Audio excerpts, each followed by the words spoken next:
군산에요. 군산에 아주 유명한 빵집이 있대요. 근데 그 빵집이 아침 10시에 빵 열어서 하는데 벌써 고개 막 끄덕이시는 분, 나 그 빵집 안다 이거죠. 10시에부터 빵을 파는데 한참 전부터 줄을 길게 서 있다고 합니다. 그러니까 한 방송국에서 리포터가 나온 거예요. 줄 서 있는 사람한테 묻는 거죠. 아니 왜 이렇게까지 해서 빵을 사갖고 가느냐. 그랬더니 한 사람이 이 빵집이 그렇게 맛있대요. 그러면서 여기 올 때마다 자기는 이렇게 줄을 길게 서는데 기다릴 만한 가치가 있는 빵집이다, 그렇게 이야기를 했다고 합니다. 여러분, 제가 연애 시절에 제 아내에게 푹 빠져 살았습니다. 약속 날짜를 이렇게 잡잖아요, 시간을. 가끔 누가 늦게 올 때도 있잖아요. 근데 늦게 와도 그게 하나도 이게 뭐 화가 나지도 않고, 늦게 오는 동안 만나면 무슨 얘기하지, 뭐 인사를 어떻게 하지, 그 생각이 바쁜 거예요. 늦게 오는 게 더 좋을 때도 있는 거예요. 막 기쁨으로 기다리는데 한 번은 진짜 많이 늦게 온 적이 있어요. 그때는 화가 나는 게 아니라 걱정이 되더라고요. 제가 그때 인생을 깨달았습니다. 사람이 제정신이 아닐 때는 상대방이 늦게 와도 기쁘게 기다리는구나. 그런데 몇 개월 후에 바로 정신 차리고 5분만 늦어도 째려보는 거예요. 여러분, 생텍쥐베리 그 어린 왕자 책 아시죠? 거기에 아주 이런 명언이 나와요. 화면 한번 보여주세요. 내가 오후 4시에 온다면 난 3시부터 행복할 거야. 여러분, 오늘 주님을 만나는 이 시간 어떤 마음이십니까? 여러분, 1시간 전부터 행복하셨습니까? 오늘 사무엘하 마지막 시간인데요, 다윗이 그 인생의 마지막 때예요. 반란이 다 진압되고 나라가 안정되고 힘이 있으니까 내가 얼마나 가졌는가, 그것을 헤아려 봅니다. 거의 10개월 동안 그것을 인구조사를 시켜요. 조사를 했는데 나를 위해 칼 들고 싸울 자, 나를 위해 칼 들고 싸울 자가 무려 130만 명. 우와, 이 정도 숫자면 뭐 조그만 반란 일으켜도 그냥 진압하겠다. 적군이 들어와도 이렇게 숫자가 많으면 하나님이 필요 없겠다. 다윗의 시선이 하나님에게서 점점 멀어지는 거예요. 여러분, 다윗의 시선은 줄곧 하나님께 그 초점을 맞춘 인생이었습니다. 다윗이 이스라엘 왕으로 처음 기름 부음을 받았을 때 그때 아들 취급도 못 받고 들에서 양치고 있었어요. 다른 형제들은 다 사무엘 앞에서 섰는데, 여러분, 고대 사회에 8 형제 중에 막내를 뭐 누가 관심이나 갖겠습니까? 사람의 눈으로 보면 그래요. 하지만 하나님은 다른 시선으로 다윗을 보셨습니다. 사람은 외모를 보거니와 나 여호와는 중심을 보는. 오늘 아침에 안디옥교 예배를 드리는데요, 원로 목사님이 이런 말씀하세요. 김장한 원로 목사님이 저울이 있는데 이 저울이 기가 막히게 다 아는 저울이에요. 내가 예수님 사랑하는 마음과 예수님이 아닌 다른 거, 내 자녀, 사업장, 뭐 어쩌고 저쩌고, 이거를 딱 저울에 쟀으면 진짜 정확하게 나오는 저울이 있다면 어떻게 되겠는가 섬뜩했어요. 제가 여러분 앞에 딱 섰어요. 그럼 막 뒤에 화면이 막 예능 프로그램처럼 막 올라가서 예수님 몇 퍼센트 이거 막 촥 나온다면 제가요, 순간 드는 생각이 중간도 안 되겠다. 중간이 뭐예요? 예수님이 확 떨어지겠다. 만약 그런 저울이 있으면 얼마나 부끄러울까, 그런 생각을 했습니다. 사람의 눈엔 다윗은 보잘것없는 목동이었어요. 양치기였어요. 하지만 하나님의 눈엔 그 다윗이 이미 왕이었습니다. 사울이 죽고 다윗이 정말 온 이스라엘의 왕이 돼요. 그런데 다윗이 가만히 보니까 자기는 지금 백향목 왕궁에서 사는데 하나님의 언약궤는 천막 안에 있는 거예요. 내가 도망자 신세로 살다가 하나님의 은혜로 이렇게 지금은 화려하고 좋은 왕궁에서 사는데, 하나님의 거룩한 임재를 상징하는 언약궤는 천막 안에 있으니 내가 하나님을 위하여 성전을 짓고 그곳에 이 언약궤를 모시자, 이런 소원이 생겼습니다. 그게 평생 소원이야. 그런데 하나님 뭐라고 하셨나요? 다윗, 내가 나를 위해 집을 짓겠다고? 아니, 내가 너의 집을 지어줄게 하고 세 가지 언약의 말씀을 주세요. 사무엘하 7장 9절, 첫째, 너의 이름을 내가 위대하게 만들어주겠다. 둘째, 너의 아들을 통해 성전을 건축하리라. 셋째, 너의 집이 영원히 견고하리라. 하나님의 이 놀라운 언약을 듣고 다윗이 무릎을 꿇습니다. 이렇게 기도해요. 18절 말씀, 다윗이 성막 안으로 들어가서 언약궤 앞에 꿇어 앉습니다. 주 앞에 꿇어 앉아 이렇게 기도하였다. 주 하나님, 내가 누구이며 또 내 집안이 무엇이기에 주께서 나를 이러한 자리까지 오르게 해주셨습니까? 하나님, 제가 누구이기에 진짜 보잘것없는 저 시골 목동인 나를 온 이스라엘의 왕으로 삼으셨습니까? 또 여호와께서 나를 위해 영원한 집을 지으신다니요. 여러분, 다윗이 하나님의 놀라운 언약 앞에 감격한 가슴으로 기도하는 모습이 좀 이렇게 그려지십니까? 사실 다윗은 늘 하나님께 기도하는 삶을 살았어요. 여러분, 시편 150편 중에 무려 73편, 거의 절반이 다윗의 시입니다. 다윗의 삶 자체가 찬양이고 기도였어요. 목동일 때 그때 하나님을 찬양하고, 승리의 때도 하나님 찬양하고, 큰 죄를 지었을 때도 하나님 찬양하고, 정말 세상의 인생의 큰 위협과 위험 속에서도 하나님을 찬양했어요. 여호와는 나의 목자시니 내가 부족함이 없으리로다. 시편 23편. 여러분, 이 노래를 다윗이 언제 불렀나요? 압살롬이 반란 일으켜가지고 도망자 신세로 살았을 때, 내가 사망의 음침한 골짜기에 있지만 여호와가 나의 목자시면 내가 부족함이 없습니다. 내 잔이 넘치나이다. 그런 다윗이 인생의 마지막 때 유종의 미를 거둬야 하는데, 사무엘하 마지막 장에서 그 마음이 교만해지니까 그 시선이 하나님으로부터 멀어지는 거예요. 여러분, 하나님이 아담과 하와를 창조하시고 에덴 동산 안에 머물게 했습니다. 그리고 야, 너희들 여기 있는 거 다 먹어. 딱 하나만 빼고 선악과만 먹지 마. 이거 먹으면 너희가 정령 죽으리라 하셨습니다. 사단이 하와의 마음을 충동하죠. 그거 먹는다고 안 죽어. 그거 먹으면 너희 눈이 밝아져서 하나님처럼 될 거야. 여러분, 하나님처럼 된다는 게 뭔가요? 그거 먹으면 진짜 막 하나님처럼 전지전능한 사람이 된다는 걸까요? 그건 아니죠. 그거 먹으면 하나님처럼 된다는 것은 내가 하나님처럼 되니까 이제 하나님은 필요 없다. 하와가 선악간을 보는 그 시선이 달라집니다. 창세기 3장 6절 말씀 같이요. 시작. 여자가 그 나무를 본즉 먹음직도 하고 보암직도 하고 지혜롭게 할 만큼 탐스럽기도 한 나무인지라. 여자가 그 열매를 따먹고 자기와 함께 있는 남편에게도 주매 그도 먹은지라. 여러분, 그거 먹으면 하나님처럼 되는 게 아니라 망하는 거예요. 사단은 창조의 때부터 지금 오늘날까지 끊임없이 우리를 충동합니다. 숫자가 많으면 하나님 없이도 살 수 있어. 너 그거 문제 해결됐지. 이제 기도하지 않아도 돼. 하나님 찾지 않아도 돼. 너가 잘할 수 있어.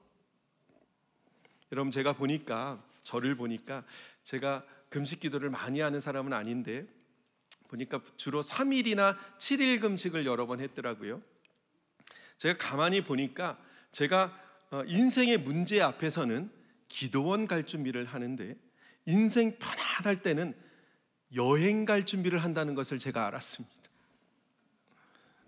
금식 기도도 물론 여러분을 위해서도 기도하지만 제가 보니까 애가 아플 때, 도저히 이 문제가 해결되지 않을 때, 미래에 대한 어떤 큰 걱정이 있을 때 그때 기도했더라고요.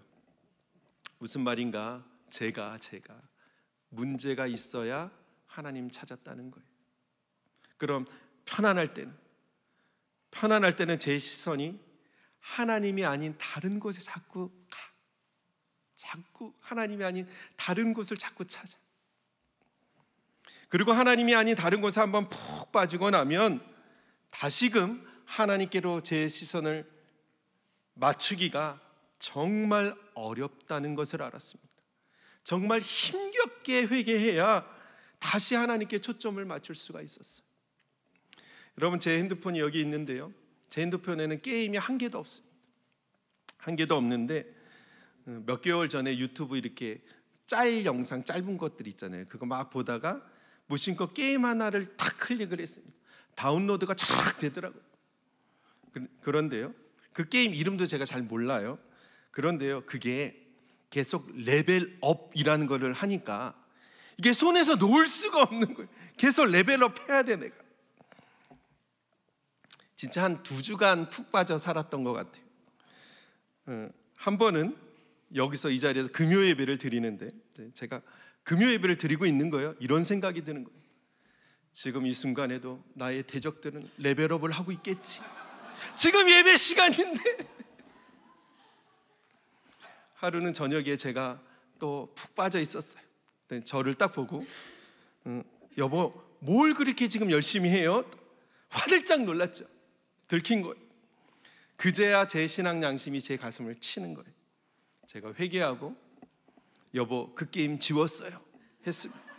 그때 제 아내가 두 손을 높이 쳐들고 주님을 찬양했습니다. 할렐루야. 이렇게. 여러분, 게임하는 게 뭐 그리 큰 문제가 될까? 게임 자체가 문제가 아니라 중독이 문제가 됩니다. 게임 중독, 알코올 중독, 성 중독, 도박, 또 뭐가 있나요? 마약. 여러분, 중독 중에 여러 중독이 있지만 중독 중에 가장 무서운 중독이 있다면 그게 무슨 중독일까요? 중독 중에 가장 무서운 중독은 자기 중독입니다. 자기 중독이 뭔가 내가 할 수 있다. 내가 레벨업 열심히 하면 최고가 될 수 있다. 내가 열심히 공부하면 합격할 수 있다. 내가 열심히 일하면 성공할 수 있다. 내가 무언가를 열심히 하면 그 일을 이뤄낼 수 있다. 그리고 그 중독에 한번 내가 빠지고 나면 하나님이 필요 없는 거예요. 왜? 내가 열심히 하면 그것을 할 수 있으니까. 정말 다행인 것은 다윗이 인구조사를 명령한 후에 자책합니다. 그 신앙 양심이 다윗을 내려치는 거죠. 다윗이 내 안에 죄를 깨닫고 하나님께 회개해요. 용서받아요. 하지만 그 죄의 징계는 받습니다. 단에서부터 부엘세바까지 무려 7만 명이 죽어나가요. 그리고 하나님이 이제 다시 다윗을 회복시키십니다. 사무엘하 24장 18절과 9절 말씀 시작. 이날에 가시 다윗에게 이르러 그에게 아뢰되 올라가서 여부스 사람 아라우나의 타작마당에서 여호와를 위하여 제단을 쌓으소서 하매 다윗이 여호와께서 명령하신 바 가세 말대로 올라가니라. 타작마당, 말 그대로 칠타 지을 자, 이 알곡과 쭉정이를 떨어내는 곳을 말하죠. 그러니 상당히 평지였을 것이고 또 키질할 때 지푸라기가 잘 날아가야 되니까 바람이 제법 잘 부는 꽤 높은 위치에 있었을 것입니다. 바로 그곳에서 여호와를 위하여 제단을 쌓으라 하세요. 다윗이 바로 순종합니다. 아라우나 타작 마당으로 가요. 아라우나가 가만히 보니까 왕들과 신하들이 막 자기 타작마당으로 오는 거예요. 한 걸음에 달려가서 엎드립니다. 왕이여, 어찌 이곳까지 오셨습니까? 우리 20절 21절 말씀 시작.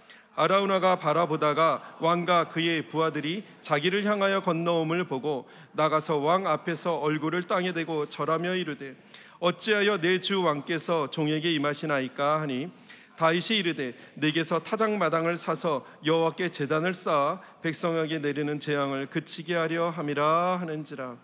이 말을 듣고 아라우나가요 아주 귀에 솔깃한 제안을 합니다. 22절 23절 말씀 또 함께요. 시작. 아라우나가 다윗에게 아뢰되 원하건대 내 주 왕은 좋게 여기시는 대로 취하여 드리소서. 범죄에 대하여는 소가 있고 뗄나무에 대하여는 마당질하는 도구와 소의 멍에가 있나이다.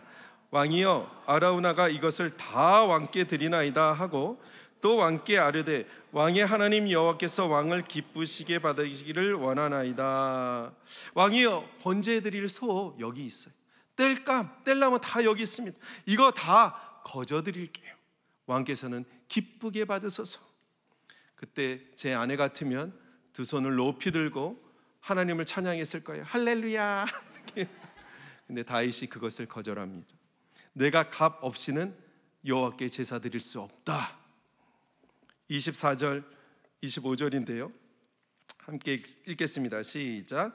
왕이 아라우나에게 이르되 그렇지 아니하다. 내가 값을 주고 내게서 살이라.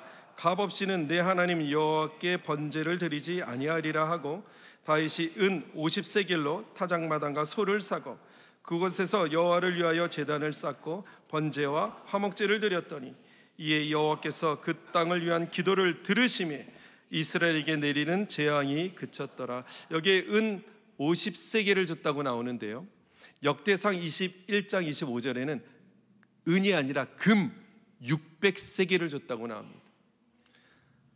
은 50세겔하고 금 600세겔은 180배 차이가 나요.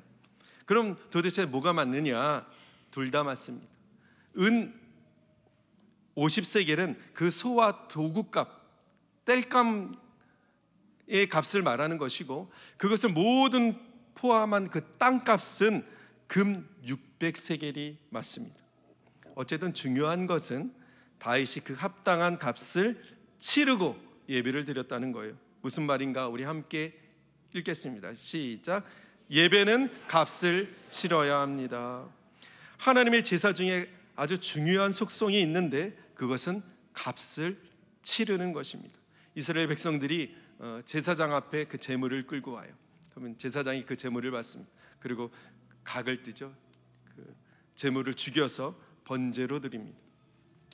백성들의 죄의 값은 죽음인데 그 죄의 값을 제물의 죽음으로 대신 치르는 것이죠. 하나님의 용서는 공짜가 아닙니다. 용서의 값을 치르고 여러분 용서하시는 거예요. 여러분 우리가 예수 믿고 주님 앞에 회개했을 때 그때 주님이 막 우리가 회개하니까 사랑하는 누구야 너가 지금 회개했느냐? 그렇다면 내가 너의 모든 죄를 없었던 걸로 해줄게 하지 않으셨다는 거예요. 그 값을 치르셨어요. 예수님 제물이 되사 십자가에 달려 죽으심으로 온 인류의 죄값을 대신 치르셨습니다. 그게 십자가예요. 그게 복음입니다. 다윗이 그걸 알고 있었어요.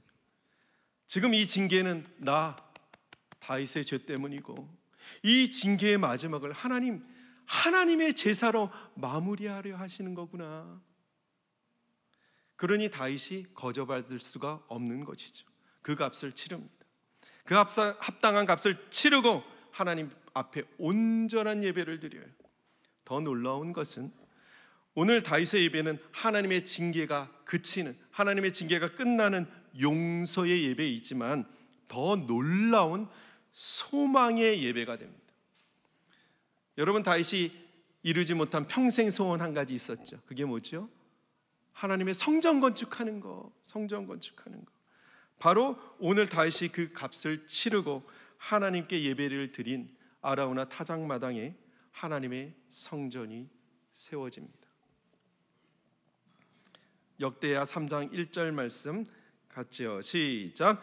솔로몬이 예루살렘 모리아 산에 여호와의 전 건축하기를 시작하니 그곳은 전에 여호와께서 그의 아버지 다윗에게 나타나신 곳이요 여부스 사람 오르난의 타작마당에 다윗이 정한 곳이라.